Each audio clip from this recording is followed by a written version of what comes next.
Good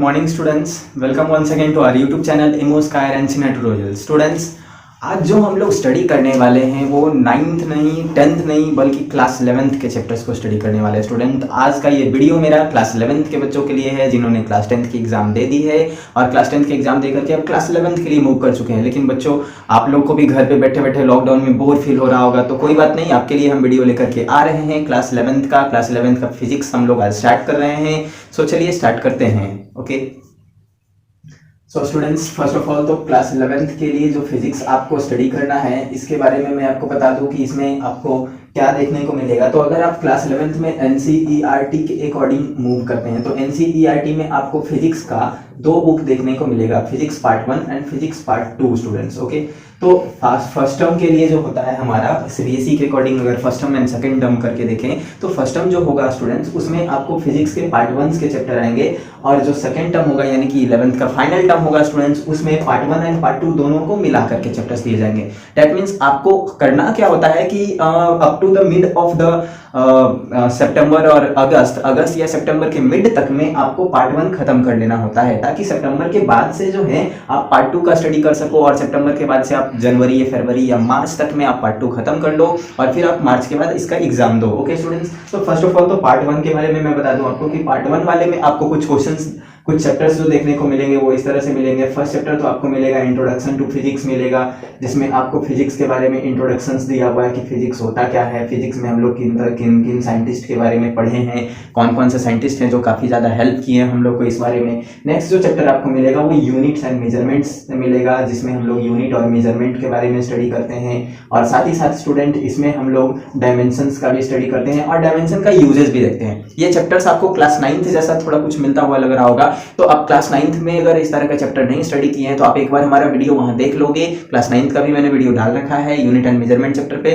तो उससे आपको हेल्प मिलेगा 11th वाला समझने में, बिकॉज 11th वाला थोड़ा बेसिक से हायर स्टैंडर्ड पे है और अगर आप बेसिक नहीं जानते हो तो बेसिक भी जानना जरूरी है आपको, इसलिए आप 9th वाला भी वीडियो एक बार देख सकते हो स्टूडेंट्स। फिर नेक्स्ट चैप्टर मूव करोगे तो आपको यहाँ पे मोशन देखने को मिलता है, तो मोशन भी आपको 2 चैप्टर्स में बांट के एनसीईआरटी में दिया हुआ है। एक मोशन इन प्लेन करके दिया हुआ है कि प्लेन सरफेस पे मूवमेंट कैसे होगा, और एक जो है मोशन इन 3D दिया हुआ है, मतलब स्पेस दिया हुआ है कि स्पेस में मूवमेंट कैसे होगा। स्पेस कहने का मतलब कि जब हम लोग प्लेन के जगह 3D कोऑर्डिनेट्स ले लेते हैं स्टूडेंट्स और 3D कोऑर्डिनेट्स में प्रोजेक्टाइल्स मोशंस अगर हम लोग देखते हैं तो वो कैसे होता है उसके बारे में स्टडी है। फिर आप जैसे ही आगे बढ़ोगे तो 4th चैप्टर आपका लॉज ऑफ मोशन टाइप करके है। इस लॉज ऑफ मोशन में ही हम लोग को फोर्स का भी स्टडी करना है स्टूडेंट्स, एंड फोर्स से रिलेटेड जितने भी लॉज हैं न्यूटन के गिवन लॉज, उन लॉज को स्टडी करना है डिटेल्स में। ओके स्टूडेंट्स, साथ ही साथ यहीं पे आपका लॉज ऑफ मोशन में ही पुल्ली प्रॉब्लम स्टार्ट होगा। ये क्लास 9 जैसा चैप्टर लग रहा होगा स्टूडेंट्स, लेकिन ये क्लास 9 से काफी अलग है। जब आप इस चैप्टर को स्टडी कर रहे होगे तब आपको पता चलेगा कि ये काफी डिफरेंट है उससे। तो यहाँ पुल्ली प्रॉब्लम्स भी आपको देखने को मिलेंगे, हाउस एंड कार्ट प्रॉब्लम्स देखने को मिलेंगे, रेन एंड मेन प्रॉब्लम्स देखने को मिलेंगे कि रेन जब बारिश होते रहती है और एक पर्सन जा रहा होता है तो किस वेलोसिटी से वो मूव करे ताकि बारिश के बूंदों का इफेक्ट उसके फेस पे ना हो, एंड इस तरह के कई सारे प्रॉब्लम्स है। पुल्ली प्रॉब्लम्स है स्टूडेंट, जिसमें एक पुल्ली होता है, पुल्ली के ऊपर एक दूसरा M1 मास एक M2 मास को हैंग ओवर कर दिया जाता है एंड देन आफ्टर उसको फ्रीली रिलीज कर दिया जाता है, तो उस समय उस पुल्ली में एक्सेलरेशन कितना होगा और तो और उस पुल्ली के स्ट्रिंग में टेंशन कितना होगा, ये सब कैलकुलेट करते हैं लॉज ऑफ मोशन में हम लोग। ये क्लास 9th में आप जब पढ़े थे तो क्लास 9th में सिर्फ उसमें 3 लॉज को स्टडी करना था जो न्यूटन का तीनों लॉ था। अब यहाँ सिर्फ इतना नहीं है, यहाँ इन लॉज को अप्लाई करके जानना है हमें, इन लॉज को प्रूफ करके जानना है हमें। ओके स्टूडेंट्स, तो इसलिए आप ये मत समझना कि ये बस 9th वाला चैप्टर है। ओके, आगे मूव करते हैं तो लॉज ऑफ मोशन के बाद फिर आपको देखने को मिलेगा यहाँ पे ग्रेविटेशन का चैप्टर, जिसमें हम लोग ग्रेविटेशन के बारे में स्टडी करते हैं। अब आप ये भी आपको लगेगा कि ये 9th का चैप्टर है, बट स्टूडेंट्स इसमें भी हम लोग को ग्रेविटेशन से मच मोर ज्यादा पढ़ना है यहाँ पे कि ग्रेविटेशन कैसे वैरी करता है, ग्रेविटेशन जो है किस तरह से कैलकुलेट होकर के आया, ये सारा कुछ हम लोग को इसमें जानना है। 6th चैप्टर फिर आपका हो जाता है rotational motion and circular motion students, rotational motion and circular motion के बारे में हो जाता है स्टूडेंट्स। और जो लास्ट 7th चैप्टर है पार्ट 1 के बुक का, वो लास्ट चैप्टर आपका हो जाता है प्रॉपर्टीज ऑफ मैटर, जिसमें हम लोग प्रॉपर्टीज ऑफ मैटर में बल्क प्रॉपर्टीज जानते हैं, मैटर का इलास्टिसिटी वगैरह के बारे में स्टडी करते हैं। तो आपका ये इस तरह से 7 चैप्टर्स है। ओके स्टूडेंट्स, तो हम लोग यहाँ पे क्या करने वाले हैं कि ये 7 चैप्टर्स में जहां कन्वीनियंट होगा उस कन्वीनियंसी के अकॉर्डिंग हम लोग उसको पार्ट बाय पार्ट तोड़ेंगे भी। ऐसा नहीं है कि इस पूरे चैप्टर को लेकर के एक चैप्टर को लेकर के स्टडी करते रहेंगे, ऐसा हम लोग नहीं करेंगे स्टूडेंट्स। ओके, हम लोग वक्त जहां जरूरत पड़ेगा, जहां नीड होगा, वहां उस चैप्टर को ब्रेक डाउन करके छोटे छोटे पार्ट में ले जाएंगे और उस तरह के पार्ट में लेकर के पढ़ेंगे। फॉर एग्जांपल अगर मैं आपको यहाँ पे मोशन इन प्लेन के बारे में बताऊं तो मोशन इन प्लेन वाला जो पार्ट है वो आपको 2-3 चैप्टर्स में टूट सकता है। एक वेक्टर्स चैप्टर में टूट सकता है, दूसरा मैथमेटिक्स एंड टूल्स चैप्टर में टूट सकता है, तो मैथमेटिक्स एंड टूल्स में हम लोग इसको स्टडी करेंगे।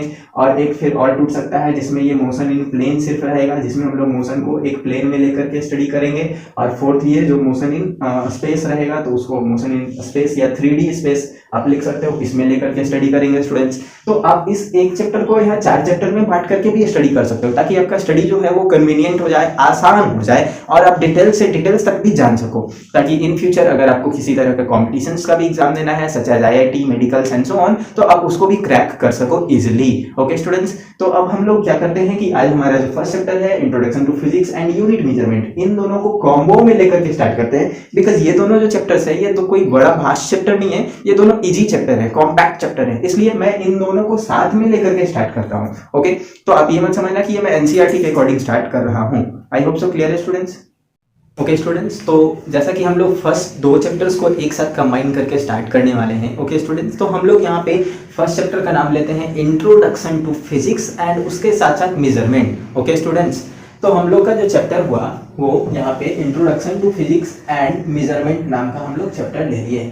इसमें हम लोग इंट्रोडक्शन भी पढ़ लेंगे फिजिक्स के चैप्टर का, है ना, और प्लस मेजरमेंट चैप्टर का भी ये जो है पार्ट हम लोग का इसमें रहेगा स्टूडेंट्स। ओके, तो आप समझ सकते हो कि ओवरऑल मैं जो इसमें स्टार्ट करने वाला हूँ वो आपके लिए इंट्रोडक्शन और मेजरमेंट दोनों ही चैप्टर का ये पार्ट होगा। ओके स्टूडेंट्स, तो सबसे पहले तो जब इंट्रोडक्शन लेना है, so in the introduction term we need to define about physics. सबसे पहले फिजिक्स को डिफाइन करना होगा स्टूडेंट्स। तो फिजिक्स होता क्या है इसको चलो डिफाइन करते हैं। Okay, let's define physics.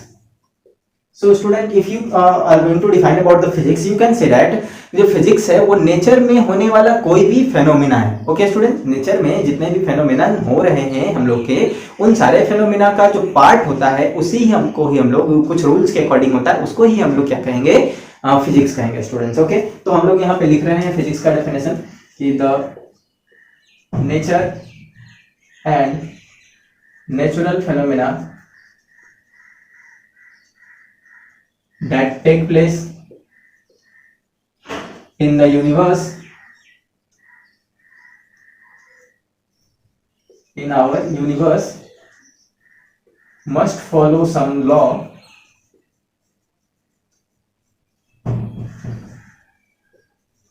the study of these laws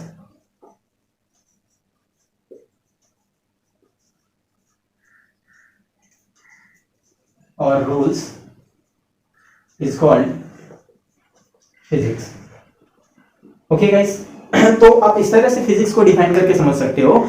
मैं आपको एक डेली लाइफ का एग्जांपल देता हूँ। सपोज आपने कभी जो है चेस नहीं खेला हो लाइफ में, ओके, और आपको चेस के 2 प्लेयर के सामने बिठा दिया जाए और उनके मूवमेंट्स को आप अगर ऑब्जर्व करते हो तो आप क्या देखोगे कि वो चेस में जितने भी मूवमेंट्स करते हैं अपने जो भी उनका जो पार्ट होता है, वाइट पार्ट या फिर ब्लैक पार्ट होता है, तो अगर वो अपने जितने भी मूवमेंट्स करते हैं चेस में, उन मूवमेंट्स को आप ऑब्जर्व करोगे तब आप गेस करोगे कि वो लोग कुछ स्पेसिफिक लॉ के अकॉर्डिंग वो मूवमेंट करते हैं। वो जितने भी गोटियों को जब चलते हैं चेस में तो वो एक डेफिनेट लॉ के अकॉर्डिंग होता है। जैसे आप जानते हो कि हाँ, जो सैनिक है उसमें एक घर चलता है, तो अगर जान गए हो तब ना, नहीं जानते हो, suppose you are completely unknown to the chess and then you are getting as an observer for the chess playing game, then what will you observe, आप वहां पे देखोगे कि ये कुछ जो रूल्स है उसके कारण ऐसा हो रहा है। ओके स्टूडेंट, तो हमारा नेचर भी ऐसा ही है। हमारा नेचर एक तरह का चेस है और इस चेस को हम लोग जब खेल रहे होते हैं और ऐसे गेम की तरह खेल रहे होते हैं जिस समय हम लोग को उसका रूल्स पता नहीं है, तो हम लोग क्या करते हैं, नेचर में होने वाले फेनोमेनन को अच्छे से ऑब्जर्व करते हैं। तो ऑब्जर्व करने के बाद हम लोग को पता चलता है कि अच्छा ये जो भी हैपनिंग हो रहा है वो कुछ ना कुछ सर्टेन रूल्स के अकॉर्डिंग हो रहा है, and that's why these certain rules are called physics students. Okay, इन्हीं सर्टेन रूल्स को हम फिजिक्स कहेंगे। आप जितने भी साइंटिस्ट का नाम सुने, न्यूटन, आइंस्टाइंस, है ना, ये फिर आप सुने हैं फिनमैन, तो ये सारे साइंटिस्ट भी वही किए। उन्होंने, जैसे अब न्यूटन को हम लोग लेते हैं, तो न्यूटन नेचर में होने वाला एक फेनोमेना को उन्होंने ऑब्जर्व किया कि ट्री से कोई भी जो भी फ्रूट्स है वो नीचे ही क्यों गिर रहा है। ये एक नेचुरल फेनोमेना है स्टूडेंट। कोई भी चीज का नीचे ड्रॉप डाउन होना ये क्या है, एक नेचुरल फेनोमेना, ठीक है। तो नेचुरल फेनोमेना, तो इस नेचुरल फेनोमेना को उन्होंने ऑब्जर्व किया कि कोई भी चीज ऐसे नीचे क्यों गिर रहा है, तो इसके ऑब्जर्वेशन के तहत फिर उन्होंने एक रूल को प्रोड्यूस किया, एक रूल उन्होंने निकाला कि वो ऐसा कुछ कहीं हो रहा है कि अर्थ जो है हर चीजों को नीचे की ओर खींच रही है। तो जैसे ही उन्होंने ऑब्जर्वेशन से ये रूल प्रोड्यूस किया, तो इसी रूल के तहत उन्होंने देखा कि क्या बाकी भी बॉडीज उस रूल को फॉलो करते हैं कि नहीं। अगर बाकी बॉडीज भी उसी रूल को फॉलो करते हैं, तब हम लोग इसी रूल को यहाँ पे ले आएंगे फिजिक्स के अंदर, and then it will be known as physics. Okay student, तब ये फिजिक्स के नाम से जाना जाएगा और फिर हम लोग इसका स्टडी करेंगे। तो स्टूडेंट्स यही होता है बिल्कुल चेस के गेम में भी, कि बिल्कुल अगर आप एक अननोन पर्सन हो, चेस के बारे में कुछ नहीं जानते हो, और आपको दो प्लेयर्स जो चेस खेल रहे हैं उनके सामने मैं बिठा दूं, तो आप कुछ देर ऑब्जर्व करोगे। हो सकता है थोड़ी देर में आपको उसके बारे में अच्छे से कंफर्म पता ना चले कि वो किस लॉ के अकॉर्डिंग चल रहे हैं, किस रूल के अकॉर्डिंग चल रहे हैं, लेकिन अगर आप कंटिन्यूअसली उस चीज को, उस फेनोमेना को होते हुए देखोगे, उनके मूवमेंट्स को ऑब्जर्व करोगे, then you will get that कि किस रूल के अकॉर्डिंग वो लोग अपने स्टेप्स को चल रहे हैं। ओके स्टूडेंट्स, तो जैसे ही आपको वो स्टेप्स पता चल जाए, जैसे ही आपको वो स्टेप्स के बारे में जानकारी मिल जाए, तब आप कहोगे कि ओ मैंने चेस को जान लिया। उसी तरह यहाँ पे है स्टूडेंट्स, यूनिवर्स को, नेचर में होने वाला जो नेचर फेनोमेना है, उस चीज को जानना ही फिजिक्स कहलाता है। तो उस चीज को जानेंगे कैसे, जब हम लोग उसको ऑब्जर्व करेंगे। तो नेचर में जितने भी फेनोमेना हो रहे हैं स्टूडेंट्स, उसको हम लोग ऑब्जर्व करते हैं, उसके ऑब्जर्वेशन के अकॉर्डिंग हम लोगों को कुछ रूल्स पता चलता है कि अच्छा नेचर में जो भी ये फेनोमेनन हो रहे हैं वो एक स्पेसिफिक रूल्स के थ्रू हो रहा है, and then that rule will be known as physics. Okay students, तो यही मैंने फिजिक्स का यहाँ पे डेफिनेशन दिया, और उस तरह से जितने भी रूल्स निकलते हैं वो हमारे इस फिजिक्स के अंदर आते हैं।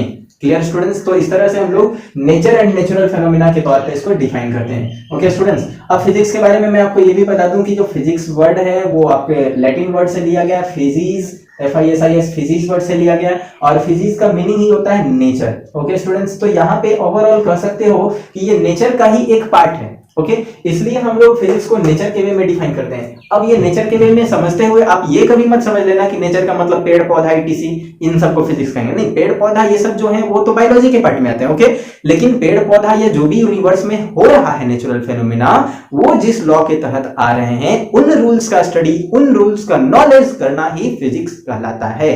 क्लियर है स्टूडेंट्स? आगे हम लोग मूवमेंट करते हैं, तो यहां से फिर हम लोग देखते हैं कि फिजिक्स के टाइप्स कौन कौन से होंगे। अगर हम लोग टाइप्स या कैटेगरीज बनाएंगे फिजिक्स के, ठीक है, तो वो कौन कौन से आएंगे, तो अब हम लोग इसका डिस्कशन करते हैं स्टूडेंट्स। क्लियर है? टाइप्स ऑफ फिजिक्स या ब्रांचेज ऑफ फिजिक्स भी आप इसको बोल सकते हो स्टूडेंट, कि फिजिक्स को हम लोग कितने ब्रांचेज में बांट सकते हैं, फिजिक्स को हम लोग कितने पार्ट्स में क्लासिफाई करके स्टडी कर सकते हैं स्टूडेंट्स। तो इन पार्ट्स के बारे में हम लोग स्टडी करते हैं। Okay, स्टूडेंट्स, तो सबसे फर्स्ट अगर पार्ट हम लोग यहाँ पे डिवाइड करें फिजिक्स के ब्रांचेस के तौर पे, तो फर्स्ट पार्ट जो आएगा हमारा वो हो जाएगा मैकेनिकल फिजिक्स। क्या हो जाएगा स्टूडेंट्स? Mechanical physics. ओके, तो ये एक ऐसा फिजिक्स होगा जिसमें हम लोग मशीनरी चीजों से डिस्कस करें, और मशीनरी चीजों में एक मोशन होता है, एक फोर्स होता है, और कुछ एनर्जी का यूज होता है। तो अगर ऐसा कोई भी आप स्टडी करते हो student, then that will be known as the part of mechanical physics. Okay, so इस तरह के फिजिक्स में आप डिस्कस कर पाओगे मोशन वाले चीजों को, फोर्स वाले चीजों को, एक्सेलरेशन etc वाले चीजों को, और कुछ एनर्जी वाले चीजों को आप यहाँ पे स्टडी कर पाओगे स्टूडेंट्स। क्लियर है? तो ये हमारा क्या कहलाएगा? मैकेनिकल फिजिक्स कहलाएगा स्टूडेंट। नेक्स्ट पार्ट पे हम लोग मूव करते हैं, तो दूसरा जो पार्ट होता है वो हमारा होता है इलेक्ट्रिकल फिजिक्स। क्या होता है? Electrical physics. तो इलेक्ट्रिकल फिजिक्स में क्या है स्टूडेंट? जो आप इलेक्ट्रिसिटी से रिलेटेड स्टडी करते हो, इलेक्ट्रॉन्स का flow, charge, movement, force etc, तो इन चीजों का जब स्टडी करते हो, चार्ज का, इलेक्ट्रिसिटी का, then it is known as electrical physics. Okay students, next part पे मूव करते हैं हम लोग। जो फिजिक्स का थर्ड टाइप होगा, थर्ड जो पार्ट होगा, थर्ड जो ब्रांच होगा वो क्या होगा? तो स्टूडेंट थर्ड ब्रांच हम लोग डाल सकते हैं मॉडर्न फिजिक्स का। किसका रख सकते हैं? मॉडर्न फिजिक्स का। तो मॉडर्न फिजिक्स में क्या स्टडी स्टूडेंट्स? तो मॉडर्न फिजिक्स में हम लोग को जितने भी सिग्नल्स टाइप के मूवमेंट हैं, जितने भी रेडियो वेव्स, सिग्नल्स etc है, ये सारे वेव्स का स्टडी, सिग्नल्स का स्टडी, एटॉमिक रेडिएशन का स्टडी, की एटम से जो रेडिएशंस हो रहे हैं उस रेडिएशंस के कारण कुछ वेव प्रोड्यूस हो रहा है, तो इस तरह का स्टडी जो होगा स्टूडेंट वो हमारा कहलाएगा modern physics. Okay, modern physics काफी हद तक जो है केमिस्ट्री के पार्ट से मिलता जुलता हुआ रहता है स्टूडेंट्स। ओके, सो आगे बढ़ते हैं हम लोग। तो ये तीन पार्ट हो गया हम लोग का। चौथा पार्ट हम लोग देखते हैं, तो फोर्थ पार्ट हो जाता है स्टूडेंट्स हम लोग का ऑप्टिकल फिजिक्स। फोर्थ पार्ट हम लोग लेंगे, फोर्थ पार्ट को लिख सकते हैं नेम के तौर पे ऑप्टिकल फिजिक्स स्टूडेंट। तो ऑप्टिकल फिजिक्स में क्या है कि लाइट्स वगैरह का स्टडी होना, लाइट इमेज फॉर्म होने, ईटीसी इस तरह की चीजों का स्टडी करना हम लोग का क्या कहलाता है, ऑप्टिकल फिजिक्स कहलाता है स्टूडेंट्स। ओके, जैसे आप लाइट आती है तो लाइट की वजह से किसी ऑब्जेक्ट को ऑब्जर्व कर पाते हो, देख पाते हो, तो ये जो फेनोमेना है इन चीजों को देखने का, इन चीजों को ऑब्जर्व करने का, ठीक है, तो ये ऑप्टिकल फिजिक्स के कारण होता है, बिकॉज लाइट से ही इमेजेस फॉर्म होता है, आप जान चुके हो इस चीज के बारे में। एंड नेक्स्ट पार्ट जो हम लोग लेते हैं, मान लेते हैं यहाँ से फिफ्थ पार्ट लिख लेते हैं, तो फिफ्थ पार्ट आ जाता है स्टूडेंट्स क्वांटम फिजिक्स, और इसका काफी आपने नाम भी सुना होगा क्वांटम फिजिक्स। हालांकि एक होता है रिलेटिविस्टिक फिजिक्स भी होता है, तो रिलेटिविस्टिक फिजिक्स जो है वो रिलेटिव के कारण रिलेटिव रिलेशंस लेकर के स्टडी किया जाता है, तो उसको हम लोग मोशन फोर्स वाले में समझ सकते हैं। जैसे मोशन में भी रिलेटिव मोशन आपने स्टडी किया स्टूडेंट्स की, एक ऑब्जेक्ट के रिलेटिव में दूसरा ऑब्जेक्ट को अगर ऑब्जर्व किया जाए तो वो मोशन में भी हो सकता है और रेस्ट में भी हो सकता है, तो वैसा स्टडी स्टूडेंट्स हम लोग का रिलेटिविस्टिक फिजिक्स भी कहलाता है। एंड फिलहाल हम लोग यहाँ 5 ही टाइप्स लेते हैं, 5वां टाइप्स में ये हमारा है क्वांटम फिजिक्स। तो क्वांटम फिजिक्स क्या होगा स्टूडेंट्स की क्वांटम फिजिक्स एटॉमिक पार्टिकल से डील करेगा, जितने भी एटॉमिक टाइप के पार्टिकल्स हैं, लाइक आप ले लो फोटॉन्स वगैरह को ले लो स्टूडेंट्स, इलेक्ट्रॉन्स वगैरह को ले लो स्टूडेंट्स, तो इनका डिटेल स्टडी, इनमें कितनी एनर्जी होती है, इनका मूवमेंट कैसे होता है, अगर ये एक जगह से मूवमेंट दूसरे जगह करते हैं तो इनका स्पीड क्या होता है, इन सब के बारे में डिस्कस करना, इन सब के बारे में जानना क्वांटम फिजिक्स बताता है। क्लियर स्टूडेंट्स, तो ये हम लोग का फिजिक्स का कुछ 4-5 ब्रांचेज हुआ, जो मेजर ब्रांचेज है उसको मैंने क्लासिफाई किया। ऐसे तो बहुत सारा फिजिक्स का टाइप है, फिर आगे जियो फिजिक्स आता है, मेट्रियो फिजिक्स आता है, फिर हम लोग का एस्ट्रो फिजिक्स आता है, ऐसे बहुत सारा फिजिक्स का ब्रांचेज स्टूडेंट्स। ओके, तो हम लोग को उतना ज्यादा से अभी लेना देना नहीं है फिलहाल, बिकॉज हम लोग इंट्रोडक्शन जान रहे हैं, तो इंट्रोडक्शन में मैंने फिजिक्स का डेफिनेशन आपको बताया एंड उसके साथ कुछ टाइप्स मैंने बताए यहाँ पे। ओके स्टूडेंट्स, आगे बढ़ते हैं, हम लोग आगे मूव करते हैं, हमारे नेक्स्ट टॉपिक है, अभी मैं इसको इरेज करता हूँ, आप चाहो तो इसको जो है एक स्क्रीनशॉट ले सकते हो स्टूडेंट्स। ओके स्टूडेंट्स, तो अब हम लोग आगे मूव करते हैं नेक्स्ट पॉइंट पे। तो नेक्स्ट पॉइंट जो होता है हमारा, वो फिजिक्स के बारे में ये डिस्कशन होता है कि ठीक है हमने फिजिक्स जान लिया, नेचर में होने वाले जो डिफरेंट फेनोमेनन है, उन फेनोमेना को के पीछे जो रूल्स अप्लाई हो रहा है, उन रूल्स को भी हमने जान लिया। ओके स्टूडेंट, बट उन रूल्स को एक्सप्रेस कैसे करें, ये यहाँ पे पॉइंट है। तो उनको एक्सप्रेस करने के लिए जो है स्टूडेंट हम लोग क्या करते हैं कि हम लोग एक स्पेशल लैंग्वेज को यूज करते हैं, and that language is called mathematics. Okay student, तो हम लोग कह सकते हैं यहाँ पे कि जो फिजिक्स का लैंग्वेज है वो मैथमेटिक्स है, इसलिए हम लोग नेक्स्ट टॉपिक ले रहे हैं physics and mathematics. Okay student, हालांकि इसके बारे में हम लोग डिटेल से पढ़ेंगे, जिसमें मैथमेटिक्स के कुछ स्पेशल रूल्स को जानेंगे, मैथमेटिकल्स के कुछ ब्रांचेस जो है कैलकुलस, ट्रिग्नोमेट्री, इन चीजों का स्टडी करेंगे, बिकॉज इनके स्टडी के बिना क्लास 11th का फिजिक्स जो है पॉसिबल नहीं है स्टूडेंट्स, इसलिए हम लोग उस चीजों को स्टडी करेंगे। बट फिलहाल हम लोग क्या करने वाले हैं कि हम लोग बस इसका इंट्रोडक्शन लेने वाले हैं कि फिजिक्स एंड मैथमेटिक्स के अंदर होना क्या है। ओके स्टूडेंट्स, तो लेट्स सपोज अगर हम लोग फिजिक्स एंड मैथमेटिक्स को जान रहे हैं, तो ये एक वे है जिसमें हम लोग एक्सप्रेस करते हैं चीजों को। सो ये मैथमेटिक्स जो होता है वो फिजिक्स को एक्सप्रेस करने का एक तरीका होता है स्टूडेंट, दैट्स व्हाई हम लोग कह सकते हैं कि mathematics is the language of physics. Clear है स्टूडेंट, इसको हम लोग लैंग्वेज ऑफ फिजिक्स के टर्म में डिफाइन करके बता सकते हैं, बिकॉज ये जो होता है वो एक्सप्रेस करने का एक तरीका होता है स्टूडेंट्स। ओके, सो हम लोग यहाँ पे इसको लिख रहे हैं मैथमेटिक्स के बारे में कि mathematics is the way of representation of different laws of physics, different laws of physics. Okay students, ये फिजिक्स को एक्सप्रेस करने का जो है वे होता है, तरीका होता है। क्लियर है स्टूडेंट्स, तो हम लोग इसको क्या कहते हैं फिजिक्स एंड मैथमेटिक्स। अब जो है स्टूडेंट ये कैसे एक दूसरे से रिलेटेड है इसको समझते हैं। ओके, तो जैसे सपोज करो कि आप जो है किसी रूल्स को जान गए हैं, आप ग्रेविटी के ही रूल्स को आप जान गए कि चीजें जो है वो अप से डाउन अर्थ की तरफ खींची जाती है, एक फोर्स के थ्रू खींची जाती है। तो जब तक आप इस फोर्स को एक इक्वेशन में नहीं एक्सप्रेस करोगे स्टूडेंट, तब तक आप नहीं बता सकते हो कि हाँ ये कितना फोर्स लगेगा या कैसे फोर्स लगेगा। तो इस रूल्स को एक्सप्रेस करने के लिए आप वहां यूज करोगे कि F डायरेक्टली प्रोपोर्शनल होगा m1 m2, फिर आप यूज करोगे कि इनवर्सली प्रोपोर्शनल होगा 1/r², के ऐसे करोगे, फिर आप इसको डायरेक्टली मिला करके लिखोगे स्टूडेंट, तो g m1 m2 r² आएगा। तो स्टूडेंट्स आप देखो कहीं ना कहीं आपने ये क्या किया, यहाँ पे आपने एक मैथमेटिक्स का यूज किया। तो स्टूडेंट यहाँ मैथमेटिक्स किस लिए यूज हुआ है, तो फिजिक्स के लैंग्वेज को एक्सप्रेस करने के लिए। That's why we can say that the mathematics is the language of physics. Okay student, ये फिजिक्स का लैंग्वेज है जिसमें इसको एक्सप्रेस किया जाता है एंड ये एक दूसरे से इंटर रिलेटिव भी है, बिकॉज कभी भी हम लोग फिजिक्स का स्टडी करेंगे उसके क्वांटिटेटिव डिस्क्रिप्शन को जब हम लोग जानेंगे तो क्वांटिटेटिव डिस्क्रिप्शन में मैथमेटिक्स टर्म का यूज होना ही होना है। ओके स्टूडेंट्स, सो हम लोग कह सकते हैं यहां से एक पॉइंट बना करके कि hence mathematics and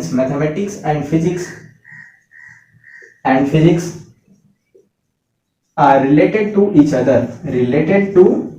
each other, एक दूसरे से काफी ये रिलेटेड है। ओके स्टूडेंट्स, ये हम लोग यहाँ पे बोल सकते हैं। ठीक, तो ये मैथमेटिक्स के बारे में ये तरीका हो गया, क्योंकि हम लोग को कभी भी कोई भी लॉ अगर एक्सप्रेस करना हो तो कुछ कैलकुलेशन का जरूरत वहां जरूर पड़ेगा एंड उन कैलकुलेशंस को डिस्कस करने के लिए हम लोग क्या यूज करेंगे, मैथमेटिक्स ही यूज करेंगे। क्लियर है स्टूडेंट्स, आगे मूव करते हैं हम लोग। तो आगे मूव करते हैं तो आपको यहाँ पे एक टॉपिक मैं बता दूं कि यहाँ पे अगर आप मैथमेटिकल वे में आप एक्सप्रेस करना शुरू किए तो आपको कोई भी क्वांटिटी के बारे में एक्सप्रेस करना आपके पास इजी हो जाएगा। तो कोई भी क्वांटिटी को भी आप वहां पे शो कर सकते हो, यहाँ कितना आया कितना नहीं। जैसे फॉर एग्जांपल आपका यहाँ पे फोर्स ही आप कैलकुलेट कर रहे थे, तो फोर्स कितने क्वांटिटी में आया, उसका अमाउंट क्या रहा, कितना फोर्स एग्जर्ट हो रहा है, तो ये एक्सप्रेस करने में आपको हेल्प कौन किया, मैथमेटिक्स हेल्प किया। लेकिन अब इसको और अगर कंप्लीटली एक्सप्रेस करना चाहें तो इसी में स्टूडेंट्स एक टर्म होता है यूनिट एंड मेजरमेंट स्टूडेंट्स, क्योंकि जब तक हम लोग मेजर नहीं करेंगे किसी क्वांटिटी को तब तक उसको एक्सप्रेस करना भी मुश्किल होगा। इसलिए अब जो हमारा टॉपिक आ जाता है वो इंट्रोडक्शन के बाद वाला टॉपिक आ जाता है, यानी मेजरमेंट टॉपिक आ जाता है स्टूडेंट्स। तो हम लोग यहां से अब जो है मेजरमेंट का स्टडी करते हैं। ओके, मैं इसको इरेज कर रहा हूं स्टूडेंट। ओके, तो as we are now on the topic of the measurement, अब बिकॉज हम लोग जो जिस टॉपिक पे आ रहे हैं उस टॉपिक का नाम है मेजरमेंट, इसलिए हम लोग मेजरमेंट में सबसे पहले मेजरमेंट को डिस्कस करेंगे कि मेजरमेंट होता क्या है। तो मेजरमेंट एक ऐसा प्रोसेस होता है जिस प्रोसेस में हम लोग किसी भी क्वांटिटी को मेजर करते हैं। ओके स्टूडेंट, तो आप इसको डिफाइन बोल करके बोल सकते हो कि the way of measuring any quantity is called measurement. इसी चीज को हम लोग मेजरमेंट कहते हैं स्टूडेंट्स। ओके, अब ये मेजरमेंट के लिए रिक्वायरमेंट्स क्या है, तो मेजरमेंट के लिए 3 चीजें का रिक्वायरमेंट है स्टूडेंट्स। ओके, कितने चीजों का रिक्वायरमेंट्स है, 3 चीजों का। पहला तो रिक्वायरमेंट है कि इसमें फिजिकल क्वांटिटी हमारा होना चाहिए, जिस क्वांटिटी को हमें मेजर करना हो। तो फर्स्ट थिंग यहाँ पे क्वांटिटी रिक्वायर है, जैसे क्वांटिटी में हो सकता है लेंथ, ब्रेथ, एरिया, या जो भी टर्म, जो भी चीजें आपको मेजर करनी हो, फोर्स हो सकता है, किसी भी बॉडी का एनर्जी हो सकता है स्टूडेंट्स। तो ये सारी चीजें जो है ये हमारा हो गया फिजिकल क्वांटिटी जो रिक्वायर है। अगर फिजिकल क्वांटिटी ही नहीं रहेगा तो आप मेजर किसको करोगे। ओके, तो फिजिकल क्वांटिटी होना जरूरी है मेजरमेंट के लिए। सेकंड थिंग जो नेसेसरी है इसमें, वो नेसेसरी ये है कि यहाँ पे आपको एक यूनिट होना चाहिए। यूनिट का मतलब स्टूडेंट्स, यूनिट का मतलब एक स्टैंडर्ड रेफरेंस होता है। आपके पास एक स्टैंडर्ड रेफरेंस होना चाहिए जिस रेफरेंस के कंपैरिजन में आप दूसरे क्वांटिटी को बतला सको कि वो क्वांटिटी कितने अमाउंट में है। फॉर एग्जांपल सपोज करो कि आपने बाजार से गया, बाजार से जाकर के आप 5 kg आलू लेकर के आए। क्या लेकर के आए स्टूडेंट्स, आलू। तो अगर आपको ये यूनिट नहीं रहे केजी, तो आप क्या कहोगे, मैंने 5 आलू लाया। तो यहाँ 5 आलू जब आप बोलोगे तो वहां बच्चे लोग क्या समझेंगे, बाकी लोग, कि या तो ये सिर्फ काउंटिंग में 5 आलू लेकर के आया है, या ऐसा भी कोई समझ सकता है कि 5 ग्राम आलू लेके आए हैं, या कोई ऐसा भी समझ सकता है कि 5 kg आलू लेके आए हैं, या फिर 5 पैकेट, 5 बोड़ा जिसको आप कहते हो, तो 5 बोड़ा आलू लेकर के आए हैं। तो यहाँ पे जब तक ये यूनिट यहाँ ना लग जाए तब तक इसकी क्वांटिटी कितनी है आप नहीं बता सकते हो। तो क्वांटिटी बताने के लिए आपको यहाँ पे यूनिट का भी रिक्वायरमेंट है। दैट्स व्हाई मैंने लिखा यहाँ कि मेजरमेंट में यूनिट का भी रिक्वायरमेंट है। और यूनिट जो है एक स्टैंडर्ड रेफरेंस है, और ऐसा स्टैंडर्ड रेफरेंस है जो इनवेरिएबल हो। इनवेरिएबल मतलब जो वेरी ना करे, सबके लिए एक जैसा रहे, जो कि जैसे कि हम लोग के जो मेजरमेंट एंड यूनिट्स का जो कॉन्फ्रेंस होता है उसमें से जो यूनिट्स दिए जाते हैं वैसे यूनिट्स को हम लोग यहाँ पे स्टैंडर्ड रेफरेंस के फॉर्म में रखेंगे। इनवेरिएबल होना चाहिए और उसकी अवेलेबिलिटी होनी चाहिए। ओके, अवेलेबल होना चाहिए हम लोग के लिए, तो अवेलेबिलिटी जो है वो भी यहाँ पे अनिवार्य है उसके लिए। क्लियर है स्टूडेंट्स। नेक्स्ट जो थर्ड टर्म है वो थर्ड टर्म ये है हमें हमारे लिए कि इसमें हम लोग को नंबर सिस्टम का भी जानकारी होना चाहिए। अगर हम लोग नंबर सिस्टम के बारे में नहीं जानते हैं तो हम लोग इसको एक्सप्रेस करने में जो है हेल्पफुल नहीं हो पाएंगे। तो नंबर सिस्टम का नॉलेज होना चाहिए स्टूडेंट्स की। आपको काउंटिंग्स जैसे हैं वो पता होना चाहिए। आपको जो नंबर्स का एडिशन सब्ट्रैक्शन जो इस तरह का चीजें होता है वो पता होना चाहिए। तो आपको नंबर सिस्टम पता होना चाहिए स्टूडेंट्स। ओके, जैसे सपोज आप वही एग्जांपल के लिए कि आप बाजार से गए 5 kg लाने, लेकिन 5 तक का काउंटिंग ही नहीं आता आपको, तो कोई जो है आपको 1 kg 2 kg ही देकर के कर देगा कि यही 5 kg हो गया, क्योंकि 1 के बाद जो का बता देगा आपको कि 1 के बाद काउंटिंग में 5 आता है, 1 के बाद 2 नहीं आता, 1 के बाद डायरेक्ट 5 आता है, ऐसा बोल सकता है। तो लेट सपोज, हालांकि ऐसा होता नहीं, इतना तो नंबर सिस्टम का हर किसी को जानकारी है ऑफ कोर्स, बट स्टूडेंट्स यहाँ पे अगर पर्टिकुलरली अगर हम लोग इसमें लार्ज क्वांटिटीज या बहुत स्मॉल क्वांटिटीज की बात करें तो यहाँ पे ये चीजें जरूरी है। फॉर एग्जांपल सपोज करो अगर आप एक कोई केमिकल खरीदने गए तो केमिकल तो काफी कम में बिकता है, इतना ज्यादा में बिकता नहीं है, वो मिलीग्राम या माइक्रोग्राम इस तरह की चीजों में बिकता है। तो अगर आप उस तरह की क्वांटिटी आप आउट कर रहे हो 1 मिलीग्राम या ऐसा कुछ आउट कर रहे हो और आपको मिली क्या होता है, डेसी क्या होता है, सेंटी क्या होता है, इन चीजों का जानकारी नहीं है तो फिर आप मेजरमेंट नहीं कर पाओगे। इसलिए स्टूडेंट मैंने यहां लिखा कि जो थर्ड थिंग रिक्वायर्ड है हमारे मेजरमेंट के लिए वो है नंबर सिस्टम। क्लियर है स्टूडेंट्स? तो इन 3 चीजों पे ही हम लोग फिर आगे फोकस करेंगे। तो फर्स्ट थिंग जो था वो हमारा था फिजिकल क्वांटिटी। तो हम लोग अब डिस्कस करते हैं फिजिकल क्वांटिटी के बारे में कि फिजिकल क्वांटिटी क्या है।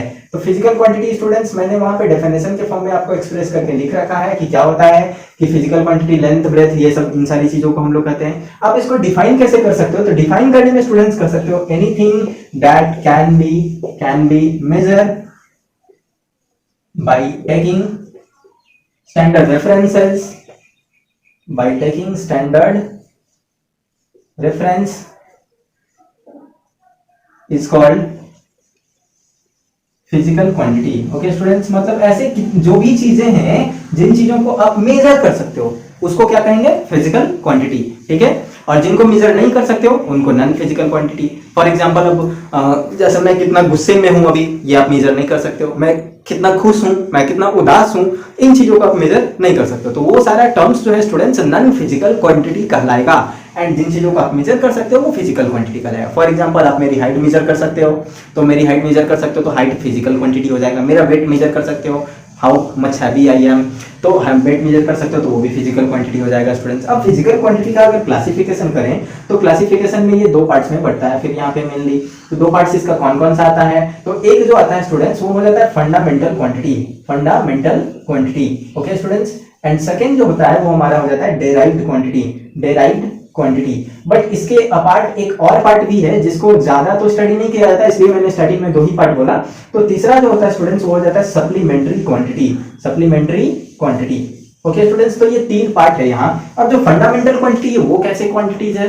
तो ऐसे क्वांटिटीज जिनका किसी और पे डिपेंडेंसी ना हो, जिनके मेजरमेंट के लिए हम लोग किसी और क्वांटिटी पे डिपेंड नहीं करें, तो ऐसे क्वांटिटीज को स्टूडेंट्स फंडामेंटल क्वांटिटीज कहा जाएगा। इसको आप दूसरे नेम में बेसिक क्वांटिटीज भी कह सकते हो स्टूडेंट्स, या फिर बेस क्वांटिटीज भी कह सकते हो। तो इसका डिपेंडेंसी किसी पे नहीं होता है, तो इसका मेजरमेंट जो है वो किसी और पे डिपेंड नहीं करेगा। It's measurement doesn't depend on other quantity, ये किसी अदर क्वांटिटी पे इसका मेजरमेंट डिपेंड नहीं करेगा स्टूडेंट्स। ओके, जैसे एग्जांपल आप लेंथ ले लो, लेंथ का मेजरमेंट के लिए आपको कोई दूसरे क्वांटिटी पे डिपेंडेंट नहीं होना पड़ेगा, आप लेंथ को डायरेक्ट मेजर कर सकते हो। अब जो डिराइव्ड क्वांटिटी है स्टूडेंट, इसको आप डिपेंडेंट क्वांटिटी भी बोल सकते हो, बिकॉज ये डिपेंड करता है, तो आप इसको लिख सकते हो डिपेंडेंट क्वांटिटी। इसका डेफिनेशन क्या हो जाएगा? तो इसका डेफिनेशन इसके अपोजिट हो जाएगा, which depend on other quantity. तो हम लोग लिख सकते हैं कि it's measurement depend on fundamental quantity. Fundamental वाले पे ये डिपेंड करेगा स्टूडेंट्स। ओके, जैसे इसका एग्जांपल क्या हो गया? तो इसका एग्जांपल आप ले सकते हो एरिया। अब बताओ, एरिया अगर आपको कैलकुलेट करनी है तो आप क्या करोगे? एरिया कैलकुलेट करने के लिए पहले रूम का लेंथ मेजर करोगे, फिर रूम का ब्रेथ मेजर करोगे, and then length into breath करोगे। After that you will get the area. Clear है स्टूडेंट्स? तो एरिया फाउंड करने के लिए आपने जो पहले लेंथ मेजर किया या ब्रेथ मेजर किया तो आप तो लेंथ पे डिपेंडेंट हो गए।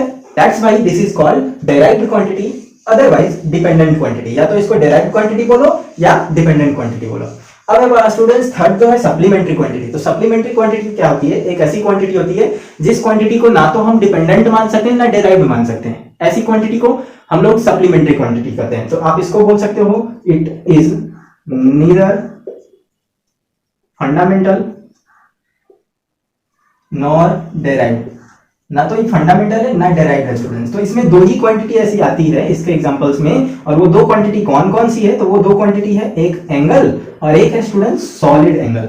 ठीक है स्टूडेंट्स, तो ये दो ही चीजों का हम लोग मेजरमेंट यहाँ पे लेते हैं। तो इन दो चीजों को हम लोग सप्लीमेंट्री क्वांटिटी के फॉर्म में कहते हैं। तो ये अलग से ऐड किया गया है सप्लीमेंट्री क्वांटिटी, और स्पेशली ये इसलिए ऐड किया गया है बिकॉज फिजिक्स जो है मैथमेटिक्स के लैंग्वेज में एक्सप्रेस होता है, और अगर मैथमेटिक्स के लैंग्वेज में जा रहे हैं तो वहां हमको रिक्वायरमेंट होगा एंगल का। दैट्स वाई यहाँ पे दो अलग से क्वांटिटीज को अटैच किया गया है, और इसलिए इसको सप्लीमेंट्री क्वांटिटी में रखते हैं। आई होप सो ये क्लियर है स्टूडेंट्स। तो अब मैं इसको इरेज करके नेक्स्ट टर्म पे पढ़ता हूँ। जो नेक्स्ट टर्म है हमारा यूनिट, तो अब मैं यूनिट कहता हूँ। फिजिकल क्वांटिटी आप समझ गए, यूनिट समझा देता हूँ। नंबर सिस्टम समझाने की जरूरत नहीं है, नंबर सिस्टम आप ऑलरेडी जानते हो, आप बहुत पहले से पढ़ते आ रहे हो। तो हम लोग अब जो है डायरेक्ट आते हैं यूनिट पे, यानी कि हमारे सेकंड पॉइंट पे।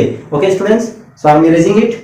ओके स्टूडेंट्स, तो हम लोग को अब यूनिट के बारे में जानना था कि यूनिट क्या होता है। तो हम लोग अपना नेक्स्ट टॉपिक लेते हैं यूनिट, एंड डिफाइन करने के टर्म में हम लोग इसको क्या कर सकते हैं कि एक ऐसा स्टैंडर्ड रेफरेंस जो सबके लिए एक्सेप्टेबल हो, जिसका यूज सब लोग मेजरमेंट में कर रहे हैं, उसी क्वांटिटी को, उसी स्टैंडर्ड रेफरेंस को हम लोग यूनिट कहेंगे। सो स्टूडेंट इसको डिफाइन करके कह सकते हैं कि the standard reference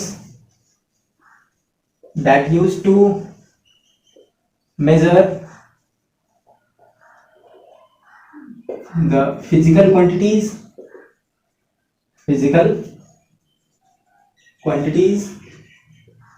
is called unit। Physical quantity को मेजर करने के लिए जिस स्टैंडर्ड रेफरेंस का आप यूज करते हैं वही क्या कहलाता है स्टूडेंट्स, यूनिट कहलाता है। ओके, अब ये जो यूनिट है स्टूडेंट्स, इस यूनिट के बारे में आप कह सकते हो कि यूनिट में दो मेन चीजें जरूरी होती है। इसमें दो कंडीशन नेसेसरी होता है कि पहला तो ये इनवेरिएबल होना चाहिए, मतलब ये वेरी नहीं करना चाहिए। एंड सेकंड थिंग क्या कि ये सबके लिए एक्सेप्टेबल होना चाहिए। तो सबके लिए एक्सेप्टेबल होने का मतलब सबके लिए अवेलेबल होना चाहिए। तो यूनिट में दो नेसेसरी थिंग्स है हम लोग के लिए कि एवरी यूनिट शुड बी